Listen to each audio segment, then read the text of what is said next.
Howdy friends, it's Frightman and I'm here with a few of my favorite friends. In this video, I'm going to show you how to take this cauldron and turn it into this cauldron.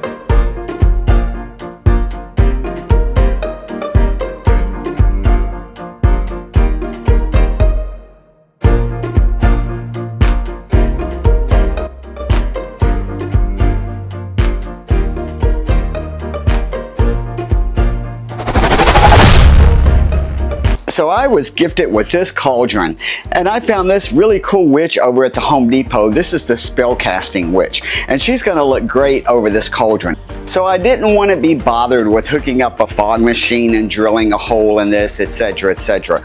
So I decided to get a mister from Amazon. So these misters are really cool. They're electric and they're outdoor rated. You can use them in ponds, but of course in this case we're going to be using them in our cauldron. Now I have the 6-disc model. They come in different models. The more disc that you have, the more fog that you're going to get. But I find that this 6-disc is working out just perfectly for me. I'll add a link to this product from Amazon down in the description. Now with this mister being outdoor rated, it is a 3-prong unit. And I know some people will break off that 3rd prong in order to get it in a regular plug.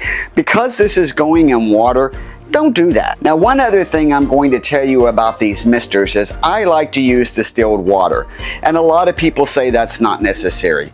And it's not. It will produce fog without distilled water, but here is the caveat. So these little rings that make that mist, they can get clogged up very easily. And where I live, the water is hard water, meaning it has a lot of calcium in it.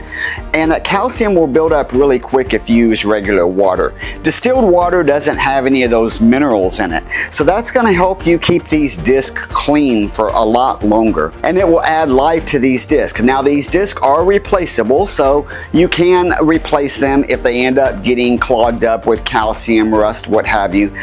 I like to just keep it clean up front. Use distilled water. It's not that expensive. This doesn't take a ton of water. So that would be my tip for you. Our second product that we'll be using is also from Amazon, and that is this LED aquarium light strip.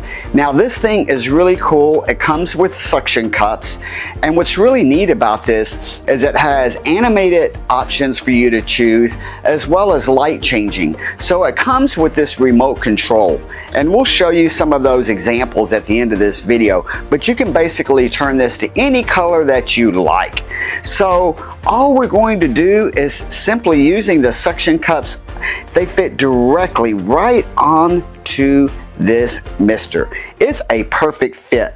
Now when you do this, you want to make sure that you have this nice and secure, and it's as simple as that. This thing is ready to go in the cauldron. Now I already have this guy plugged in.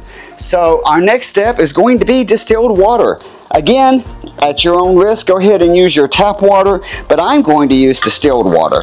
So I'm just going to pour that right here into our cauldron, and whenever the water level gets high enough, it's going to go ahead and trigger off that switch onto that mister, and we will have mist. So I have this LED turned to green right now. You can see that this mist is already beginning to form. Now one thing I will tell you as part of this mister is it does create some splash. So there is splash that's happening here, and it is coming outside of the pot.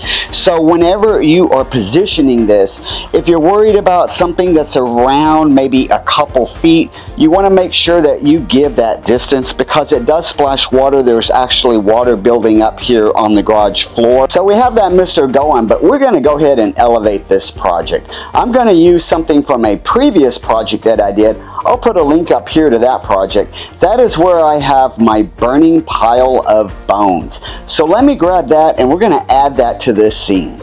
So this is my burning pile of bones, and on this guy we're just going to go ahead and place him right here below this cauldron. So I've added that pile of burning bones to the bottom of the cauldron now. This is an easy project, really anybody can do with these parts. I'm going to go ahead and make it dark and show you some of the different light colors that this can go in. And we're going to go ahead and use our spellcasting witch to complete the scene. So let's take a look at this demo. And before we do, let me say that there's a lot of fog going on here. It's not quite as obvious because I'm in the garage and the air is very stagnant. But once you get this thing outside where there's a little breeze, you can see it makes quite a bit of fog.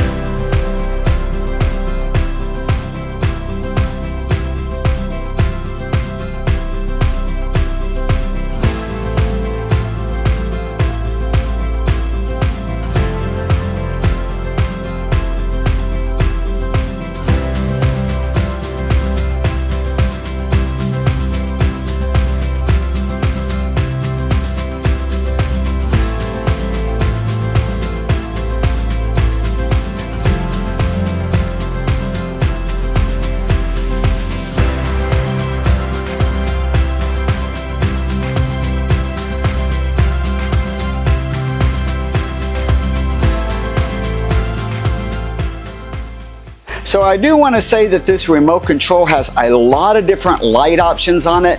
Some people get these remote controls and they think that it's broke. These type of remote controls have to be very close down here to the plug to work. So don't expect to be, 4 or 5 feet away in this thing to work. You really need to be within about a 2-foot range. But once you set your colors, you're not going to be changing it. So that's not a big deal. The remote control has tons of color options. It has 4 pre-programmed options. It's a really cool effect. It's an easy way and a fast way to elevate your witch and cauldron game. If you like this video, please give me a thumbs up. And if you're going to try this project or if you have questions about it, be sure to put those in the comments. And until next time, stay spooky, my friends. Throw you in the cauldron!